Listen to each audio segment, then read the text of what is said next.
refresh, refresh, refresh.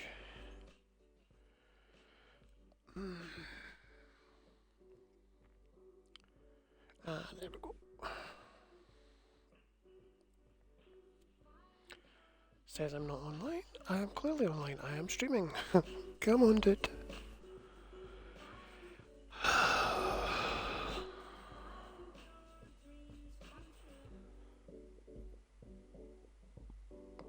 Come on, come on. There we go. Right. Much better. Let's get the music credits up. La la la la la la. Okay, we've got audio.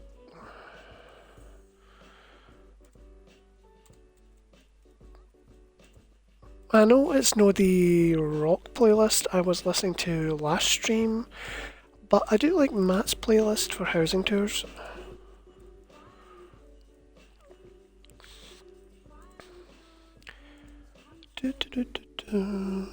So, happy Friday, everyone.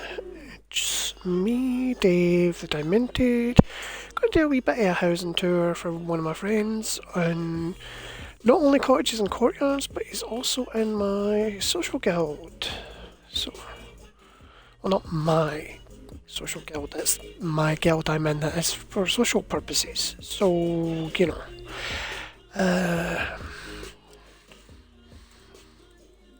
So we're going to go to his Tithe Hall. Tithe Hall.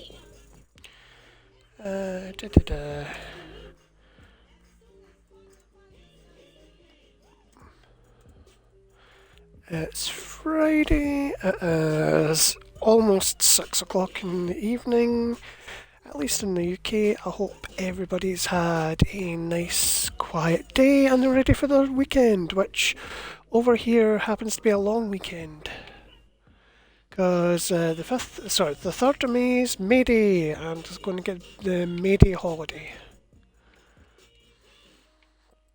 Right, so where are we? Dragon. Where are we? So this is GoldDragon28's Tithe Hall, but we don't know if he's going to be able to keep it. See, he plays ESO on his... The ESO account is his, right? But the gamer tag is technically his brother's. So he's going to have to decouple his ESO from his brother's gamer tag and recouple it to a new one. Or if that's not possible, he's going to lose out on everything he's ever done in this game. Which would suck. You're going to see kind of what I mean when we get into this house. Because, you know, I like to decorate and build homes. Dragon likes to go full on artsy, experimental. And it usually works quite well for him. Hey Dodge, how you doing? Cat doing cat stuff. Having happy cat time. Oh, who's my boy? Look at the woman. I've just had a bath, but you know, clearly he doesn't think I'm clean enough. Either that or he wants to bond. Are you going to come down? No? No, he's just going to, you know, do his own thing.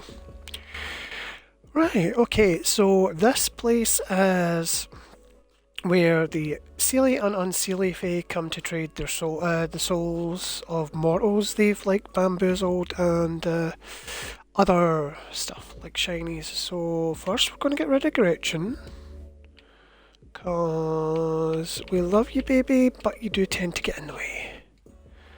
And then we're going in first person. We'll go into, well actually I can't really go into screenshot mode because there's a lot of doors and stuff in this build.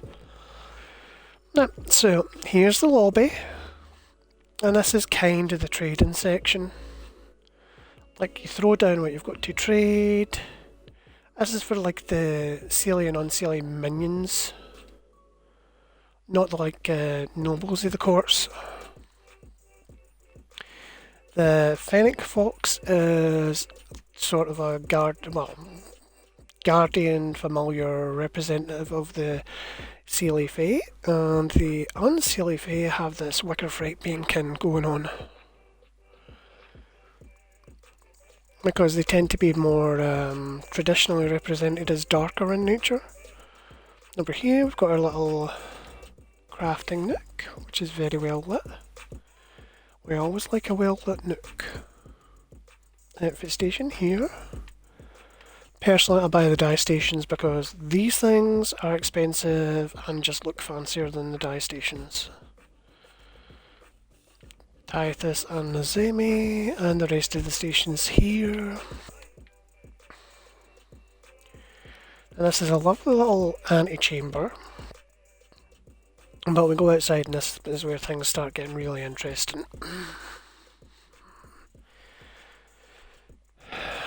Because here is the approach.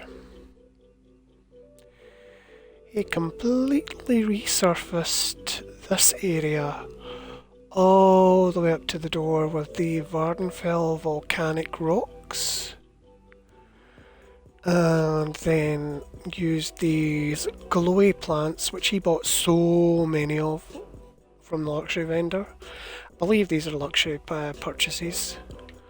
But oh my god, look how many he used.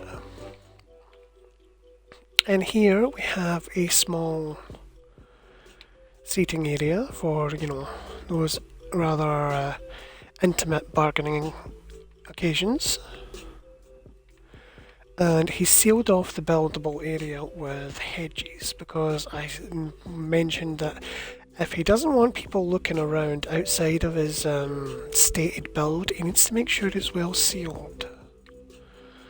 It's one thing to allow people to boundary break, but this is kind of a high concept, low area build, I guess you'd say. And he wanted a very particular look for it. And being able to see the rest of the unused space would have been a bit of a bugger. But yeah, so we have this really pretty, really intricate, really expensive avenue of trees. It's like that one in Ireland that they use in all those films where they're like big stark foreboding black trees, except here it's all the blue wisteria and the glowing daedric sprouty plants and tiny blue things, and then over by the doors we have the rhododendron bushes and the purple ones. Of course, here we've got an A-laid gate, which we're just going to close and then reopen to give the full effect. And we come in here. This floor is Solitude. It's got that sort of more castle-y looking theme to it. So as you can see, this side we've got the like more pleasant, viney, sealy type of court aesthetic. And this side we've got the sort of darker, vaguely sinister unseelie court. The Blessed Iliad Life Tree panel. I like that he took the Varla stones and phased them out of the wall like thorns. It kind of goes with the whole fae / nature aesthetic.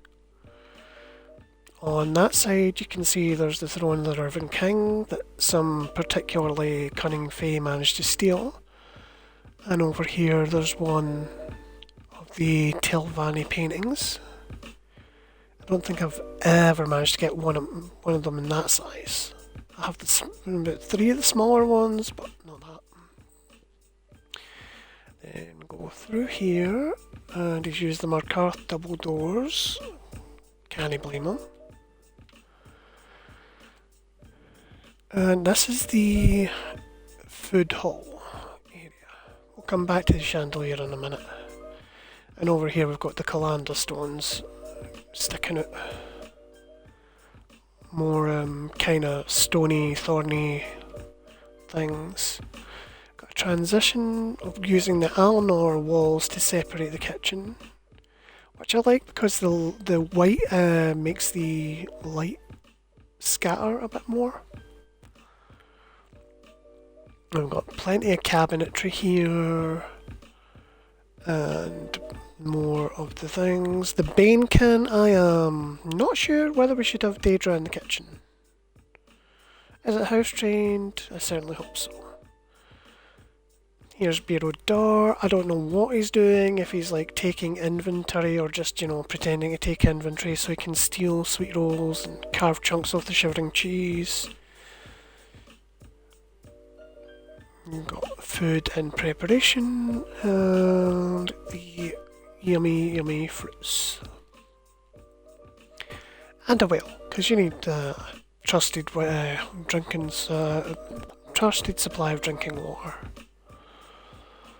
Over here we've got the Solitude smoking rack. Personally, I would have moved that up just a touch and put a fire underneath it. Maybe a couple of sensors. And we go past the utensils. And there's the hearth with a giant cauldron of soup. I kinda wish a lot of braziers and stuff that you can put under these things had like shorter flames, because sometimes you ignite a brazier and the flame goes all the way up past the food. It's like, oh great, you got a chip pan fire. Now this is a feature Dragon's been really proud of, and I don't blame him, because this is a custom chandelier and apparently it's quite a bugger for him to reconstruct. Let's see, it's two of those Craglorn skull things at right angles, 4 of the Witch's Ram skulls, 4 Abyssal Perils, 4 of the replica stones of Asher Malaya.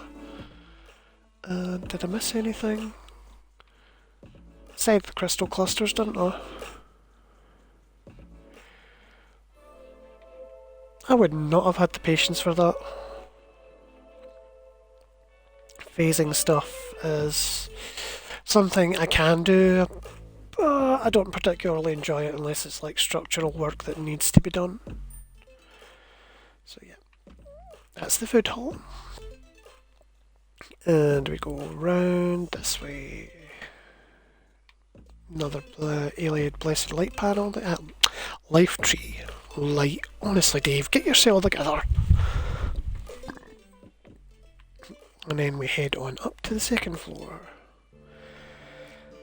Right, okay, so we're going to go furthest away rooms first. But out here we have a little terrace. And we've got the Red Eagle cave paintings with the Dark Brotherhood sconces. This is definitely an unseelie statement piece. The thing that irritates me about the Red Eagle cave paintings is that 1, they're relatively plain, and 2, the bit where his heart's been carved out is just behind this sanctuary sconce, and it should be where his belly button, well, that's where his belly button would be. His heart should be about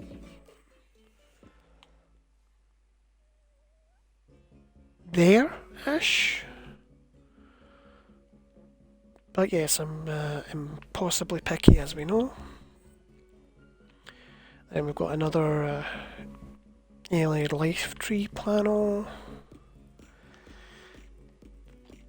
The Breton tree tapestry, is that Akatosh? Could be Akatosh. And this is the office.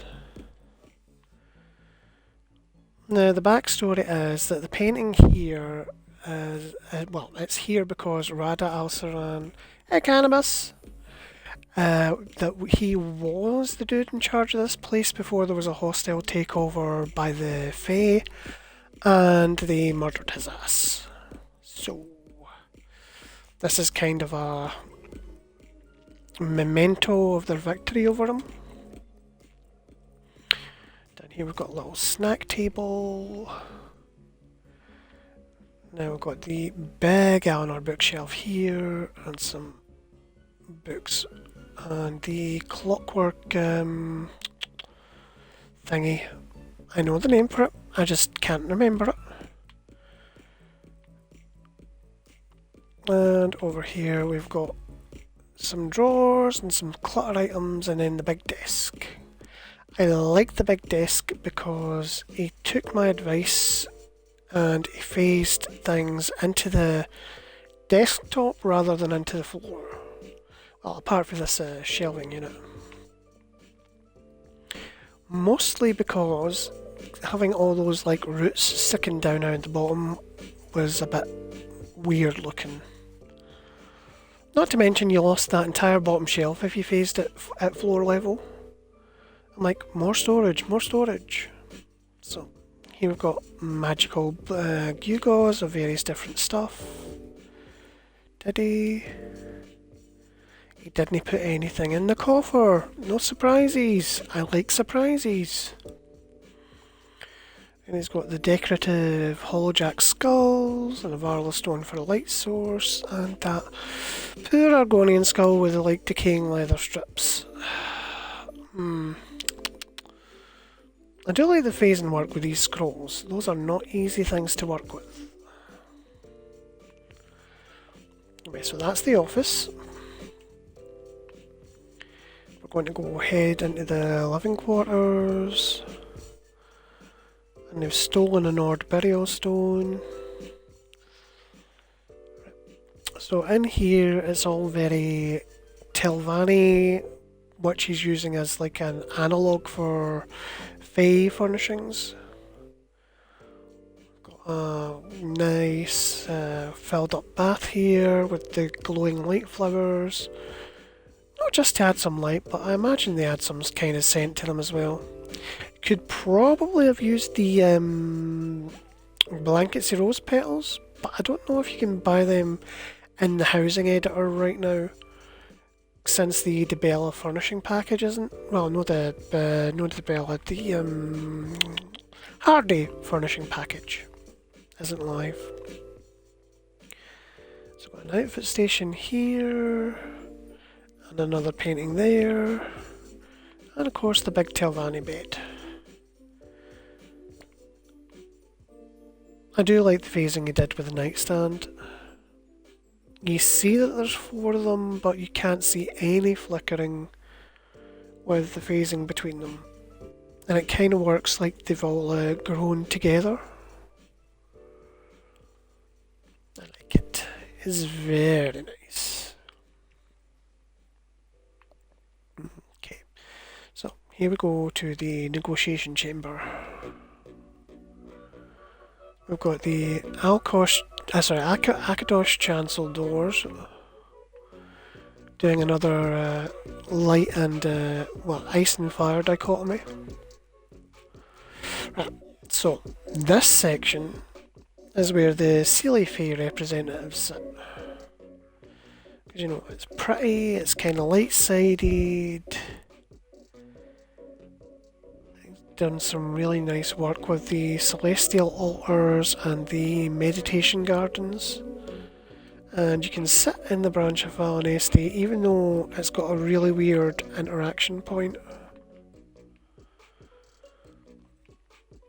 And here we've got a table with plenty to munch on while you negotiate aggressively with your Fae counterparts. And as you can see by the much creepier unseelie thrones up here, this is most definitely unseelie turf. They're on a home advantage, so to speak.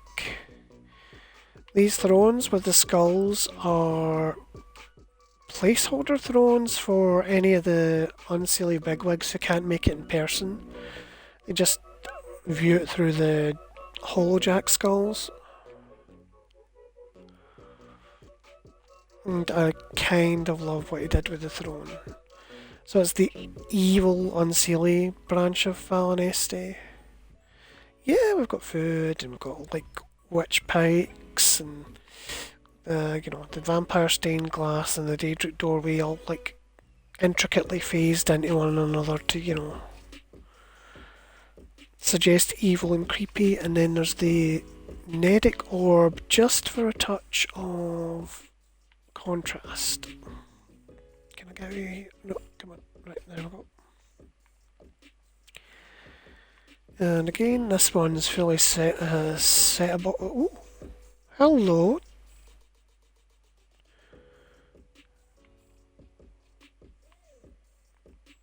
Am I having a stroke, or did I just did anyone else just see that light go on as I sat down?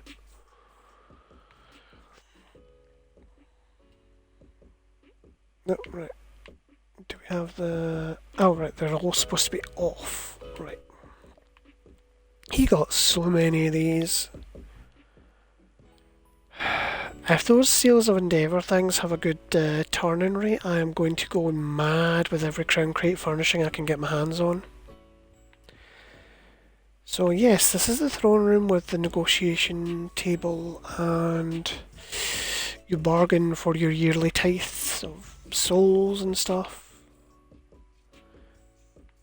These floating pylons have always bugged me. Oh, I can interact with the... Where's the thingy point? We're not going to mess with it though. We don't do that.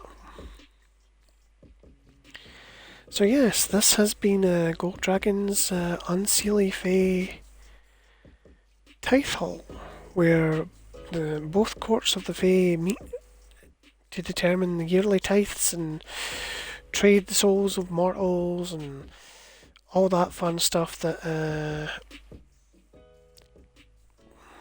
ethereal alien immortals do, that we try not to draw the attention of, because the Fae are seriously hardcore, yo. It's a very highly detailed build that uses a fairly enclosed area. But you have to admit he's done remarkably well with it.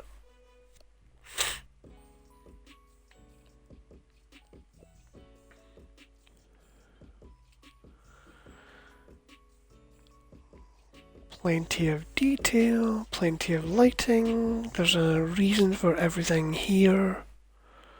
There's a fairly decent story behind it. And that's kind of what I like in my house tours. I like a good, solid concept that's well executed. And, well, come on. Look at this. This is, really well executed. Oh, I see a gap! Dragon, I'm gonna rag on you so hard later. No! Even worse, you can get through it! No! He needs a hedge! He needs one more slot to seal that off. Is there anything else? I could go through it, but I'm not going to disrespect him by doing that. But yeah, so this has been a house tour of GoldDragon28's Seelie Unseelie Tithe Hall at Stillwater's Retreat. He's a guildmate of mine in Cottages and Courtyards on Xbox North America for Elder Scrolls Online. And if you would like to see this in person, then I recommend you come have a look. It's very nice, very detailed, and I love it. Mostly, my favourite part of this place is the tree avenue, because that was so well executed. I don't think I'll ever be able to do that myself, but because it would cost an absolute fortune, and it takes up a lot of space I would rather allocate for other things, but I think it was done remarkably well.